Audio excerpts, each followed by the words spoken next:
अवधूत चिंतना श्री गुरुदेव दत्त.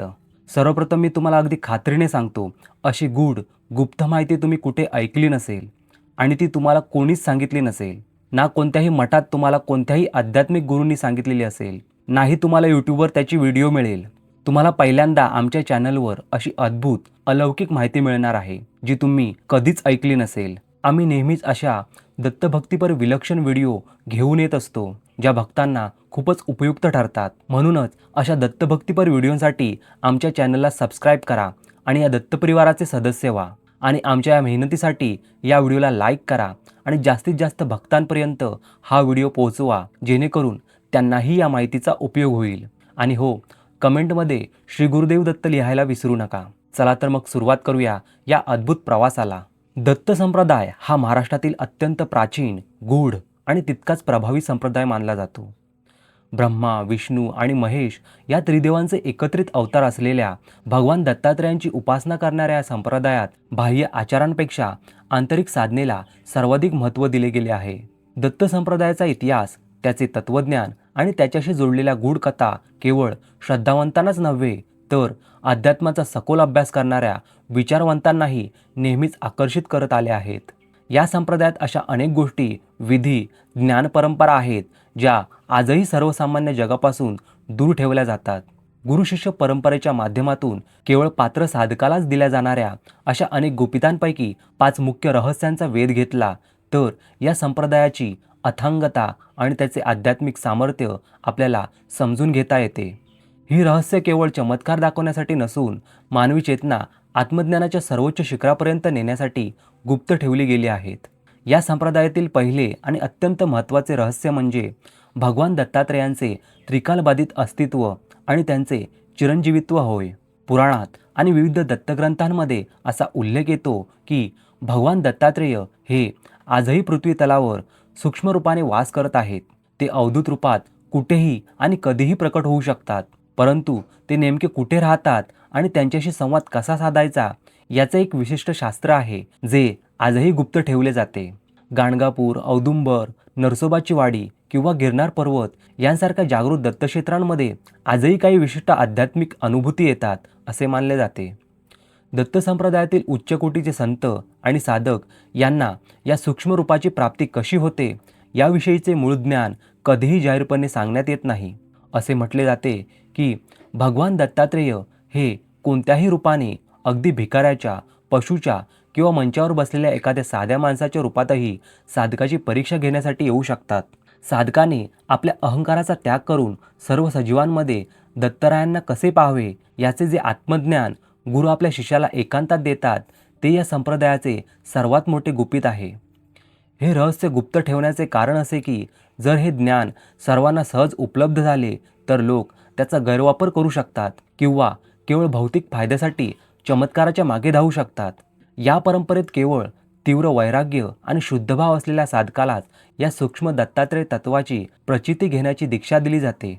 दुसरे मोठे रहस्य या संप्रदायातील विशिष्ट साधना पद्धती, मंत्र आणि ध्यानविधी यांच्याशी जोडलेले आहे. दत्त संप्रदायात अवधूत गीता आणि त्रिपुरा रहस्य यांसारख्या ग्रंथांना अत्यंत उच्च स्थान आहे. या ग्रंथांमध्ये अद्वैत वेदांताचे अत्यंत कठीण आणि गूढ तत्वज्ञान सांगितले आहे.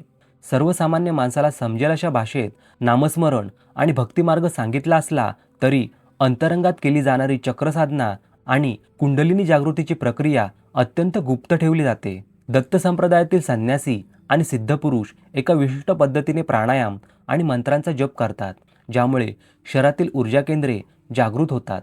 यामध्ये दत्त गायत्री मंत्र किंवा अनसूया मंत्र यांचे काही विशिष्ट संपुटित प्रयोग असतात, जे केवळ गुरुमुखातूनच ऐकायचे असतात आणि ते कधीही लिहून ठेवले जात नाहीत. पुस्तकात वाचून किंवा ऐकून जर कुणी हे प्रयोग केले तर त्याचे मानसिक आणि शारीरिक संतुलन बिघडू शकते, अशी या संप्रदायात धारणा आहे. याच कारणामुळे ही साधना पद्धती आजही पूर्णपणे गुप्त आहे. गाणगापूरच्या संगमावर किंवा हिमालयाच्या दऱ्याखोऱ्यांमध्ये राहणारे दत्त संप्रदायाचे साधक महिनोन्महिने अन्न पाण्याशिवाय कोणत्या ध्यानावस्थेत राहतात, त्यांच्या शरीरातील उष्णता कशी टिकून राहते आणि ते निसर्गाच्या नियमांच्या पलीकडे जाऊन कशी साधना करतात, हे गुपित केवळ गुरु आणि शिष्य यांच्यापुरतेच मर्यादित राहते. या साधनेच्या जोरावर साधक आपल्या वासनांवर आणि मनावर पूर्ण विजय मिळवतो, जे दत्त संप्रदायाचे मुख्य उद्दिष्ट मानले जाते. तिसरे आणि सर्वात गूढ रहस्य म्हणजे सिद्धांची गुप्त परंपरा, गुप्त दत्तक्षेत्रे होय. आपल्याला माहीत असलेली गाणगापूर, पिठापूर, कुरवपूर किंवा माहूर ही दत्तक्षेत्रे केवळ बाह्य जगतासाठी प्रकट आहेत. परंतु दत्त संप्रदायातील गूढ साहित्यानुसार या पृथ्वीवर आणि विशेषतः भारताच्या भौगोलिक रचनेमध्ये अशी काही गुप्त ठिकाणे आहेत जिथे आजही सिद्धपुरुषांची परिषद भरते. गिरनार पर्वतावरील काही दुर्गम सुळके, हिमालयातील ज्ञानगंज किंवा सिद्धाश्रम आणि सह्याद्रीच्या काही अशा रांगा आहेत जिथे सामान्य माणूस पोहोचू शकत नाही. तिथे आजही शेकडो वर्षांपासून जिवंत असलेले सिद्धपुरुष भगवान दत्तात्रेयांच्या उपस्थितीत साधना करतात. या गुप्त क्षेत्रांचा मार्ग केवळ त्या साधकालाच मिळतो ज्याने भक्तीची पराकाष्ठा केली आहे आणि ज्याचा जन्म केवळ लोककल्याणासाठी झाला आहे. या सिद्धांच्या परंपरेत स्वामी समर्थ, परमपूज्य वासुदेवानंद सरस्वती अर्थात टेंबेस्वामी महाराज, गजानन महाराज, शंकर महाराज यांसारख्या अनेक विभूतींचा संबंध थेट दत्त परंपरेशी जोडला जातो. हे संत कधी प्रकट झाले, यांचे मूळ काय होते आणि त्यांनी घेतलेल्या समाधीनंतरही ते भक्तांना दर्शन कसे देतात याचे उत्तर आधुनिक विज्ञानालाही सापडले नाही. या संतांनी आपल्या शिष्यांना दिलेले काही गुप्त संकेत आणि कार्य करण्याची पद्धत आजही लोकांसमोर आणली जात नाही. कालपरत्वे, जगाचे रक्षण करण्यासाठी आणि धर्म संस्थापनेसाठी हे सिद्धपुरुष कशाप्रकारे गुप्तपणे कार्य करतात आणि निसर्गाच्या घडामोडींवर नियंत्रण ठेवतात, हे दत्त संप्रदायातील तिसरे सर्वात मोठे आणि अनाकलनीय रहस्य मानले जाते.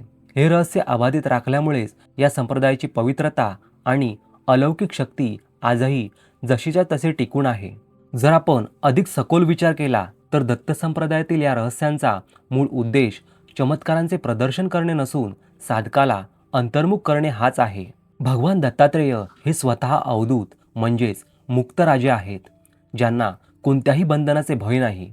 त्यांनी निसर्गातील 24 गुरूंकडून शिक्षण घेतले, ज्यामध्ये पृथ्वी, अग्नी, वायू, जल यांसोबतच अगदी कोळी, पक्षी आणि मधमाशी यांचाही समावेश होतो. यावरून हे स्पष्ट होते की दत्त संप्रदायाचे सर्वात मोठे अंतिम रहस्य हे निसर्गाशी आणि स्वतःच्या आत्म्याशी एकरूप होण्यात दडलेले आहे. बाह्य जगतात ज्या गोष्टींना आपण चमत्कार समजतो त्या प्रत्यक्षात निसर्गाच्या काही सूक्ष्म नियमांवर आधारित असतात, ज्यांचे ज्ञान या संप्रदायाच्या गुप्त परंपरेत जपून ठेवले गेले आहे. गुरु आपल्या शिष्याची परीक्षा घेताना प्रथम त्याच्या मनातील सर्व भौतिक इच्छा, वासना आणि अहंकार नष्ट करतात. जेव्हा साधक पूर्णपणे रिक्त होतो, म्हणजेच जेव्हा त्याच्यामध्ये मीपणाचा लवलेशही उरत नाही, तेव्हाच ही गुप्त रहस्ये त्याच्यासमोर प्रकट केली जातात. म्हणूनच जोपर्यंत माणसाचे मन शुद्ध होत नाही तोपर्यंत ही रहस्ये त्याच्यासाठी केवळ कथा किंवा कल्पनाविलास वाटू शकतात. दत्त संप्रदायाच्या अथांग आध्यात्मिक विश्वात जितका आपण सखोल प्रवेश करू तितकीच त्याची गूढता अधिक गडद होत जाते. आधी उल्लेख केलेल्या 3 महारहस्यांशिवाय या संप्रदायाच्या अंतरंगात अशी आणखी 2 परमगुपिते दडलेली आहेत, जी केवळ अत्यंत उच्चकोटीच्या सिद्धपुरुषांच्या वर्तुळातच मर्यादित ठेवली जातात. ही रहस्ये विश्वाच्या उत्पत्ती, स्थिती आणि लयाशी तसेच मानवी देहाच्या अदृश्य शक्तींशी जोडलेली आहेत, ज्यांची अनुभूती सामान्य बुद्धीच्या आवाक्याबाहेरची मानली जाते. या परंपरेतील चौथे अत्यंत गुप्त आणि विस्मयकारक रहस्य म्हणजे कायाकल्प आणि दिव्य देहप्राप्तीचे रसशास्त्र होय. दत्त संप्रदायाचा संबंध प्राचीन काळापासूनच नवनाथ परंपरा आणि सिद्ध विज्ञानाशी अत्यंत जवळचा राहिला आहे. भगवान दत्तात्रेयांना स्वयंभू आदिनाथ आणि सिद्धांचे चक्रवर्ती सम्राट मानले जाते. या संप्रदायातील गुप्त साहित्यात आणि हिमालयातील उच्च साधकांमध्ये देहाचे वय रोखण्याच्या किंवा वृद्ध देहाला पुन्हा तारुण्यात बदलण्याच्या विशिष्ट वनस्पती आणि पारद म्हणजे पारा साधनेचे अत्यंत क्लिष्ट ज्ञान आहे. असे मानले जाते की गिरनार पर्वताच्या दऱ्याखोऱ्यांमध्ये आणि सह्याद्रीच्या अत्यंत दुर्गम भागात अशा काही चमत्कारिक जडीबुटी उपलब्ध आहेत, ज्यांच्या विशिष्ट प्रयोगामुळे साधकाचा स्थूल देह हा दिव्य देह किंवा चिन्मय देह बनतो. हा दिव्य देह प्राप्त झाल्यानंतर साधकाला भूक, तहान, रोग किंवा मृत्यूचे भय उरत नाही. दत्त संप्रदायातील अनेक महान संतांनी शेकडो वर्षे एकाच तरुण किंवा बालरूपात राहून साधना केल्याच्या अनेक कथा आपण ऐकतो. त्यामागे हेच गुप्त रसशास्त्र कार्यरत असते. परंतु हे रहस्य अत्यंत कठोरपणे गुप्त ठेवले जाते. कारण जर हे ज्ञान चुकीच्या किंवा वासनांध व्यक्तीच्या हाती लागले तर तो अमरत्व किंवा दीर्घायुष्य मिळवून जगाला त्रास देऊ शकतो. केवळ ज्या साधकाने आपल्या सर्व वासना भस्म केल्या आहेत आणि ज्याचे जीवन केवळ परमार्थासाठी समर्पित आहे त्यालाच गुरु परंपरेद्वारे या कायाकल्पाच्या विधींचे आणि मंत्रांचे गुप्त ज्ञान दिले जाते, जेणेकरून तो प्रदीर्घ काळ सृष्टीच्या कल्याणासाठी कार्यरत राहू शकतो. पाचवी आणि सर्वात अंतिम पातळीवरील रहस्य म्हणजे परकाया प्रवेश आणि एकाच वेळी अनेक देह धारण करण्याचे सामर्थ्य, ज्याला योगशास्त्रात कायव्यूह म्हणतात. दत्त संप्रदायातील सर्वोच्च सिद्धांकडे निसर्गाच्या नियमांना बाजूला ठेवून एकाच वेळी अनेक ठिकाणी प्रकट होण्याची अलौकिक शक्ती असते. श्रीपाद श्रीवल्लभ, श्री नृसिंह सरस्वती किंवा स्वामी समर्थ यांच्या चरित्रात आपण अनेकदा वाचतो, त्यांनी एकाच वेळी वेगवेगळ्या भक्तांना वेगवेगळ्या ठिकाणी दर्शन दिले किंवा ते एकाच वेळी अनेक घरांमध्ये भिक्षेसाठी उपस्थित राहिले. हे केवळ भक्तांचे मानसभ्रम नसून चेतनेचा असा एक सर्वोच्च स्तर आहे जिथे साधक स्वतःच्या आत्म्याला एका देहातून मुक्त करून दुसऱ्या कोणत्याही जिवंत किंवा मृत शरीरात प्रवेश करू शकतो किंवा स्वतःच्याच ऊर्जेतून एकापेक्षा जास्त भौतिक देह निर्माण करू शकतो. या शक्तीला परकाया प्रवेश आणि सिद्धिविलास म्हटले जाते. हे ज्ञान इतके गुप्त आणि पवित्र आहे की याची दीक्षा देताना गुरु शिष्यांकडून अत्यंत कठोर शपथा घेतात. या शक्तीचा वापर केवळ जगातील अधर्माचा नाश करण्यासाठी, एखाद्या निष्पाप जीवाचे रक्षण करण्यासाठी किंवा सृष्टीचे संतुलन राखण्यासाठीच अत्यंत गुप्तपणे केला जातो. बाह्य जगाला केवळ चमत्कार वाटणाऱ्या गोष्टींमध्ये एक संपूर्ण आध्यात्मिक विज्ञान आहे, ज्याची सूत्रे दत्त संप्रदायाने आजही अत्यंत सुरक्षितपणे आपल्या गुप्त परंपरेत जतन करून ठेवली आहेत. दत्त संप्रदायातील ही 5 रहस्ये आजही तितक्याच आदराने आणि गोपनीयतेने जपली जात आहेत, कारण ती मानवी बुद्धीच्या पलीकडच्या विश्वाची दारे उघडणारी गुरुकिल्ली आहेत आणि त्यांची अनुभूती केवळ निस्सीम भक्ती आणि संपूर्ण शरणागतीनेच घेता येऊ शकते. ही 5ही रहस्ये सिद्ध करतात की दत्त संप्रदाय हा केवळ भक्तीचा मार्ग नसून तो मानवी क्षमतेच्या सर्वोच्च विकासाचे आणि ब्रह्मांडीय शक्तींशी एकरूप होण्याचे एक अत्यंत गूढशास्त्र आहे. मला अशी खात्री आहे की तुम्हाला ही माहिती समजलीच असेल आणि उपयुक्त वाटली असेल. अशाच अद्भुत आणि विलक्षण माहितीसाठी या चॅनलला सबस्क्राईब करा आणि या दत्तपरिवाराचे सदस्य व्हा. भेटूया पुढच्या व्हिडिओत. तोपर्यंत श्री गुरुदेव दत्त.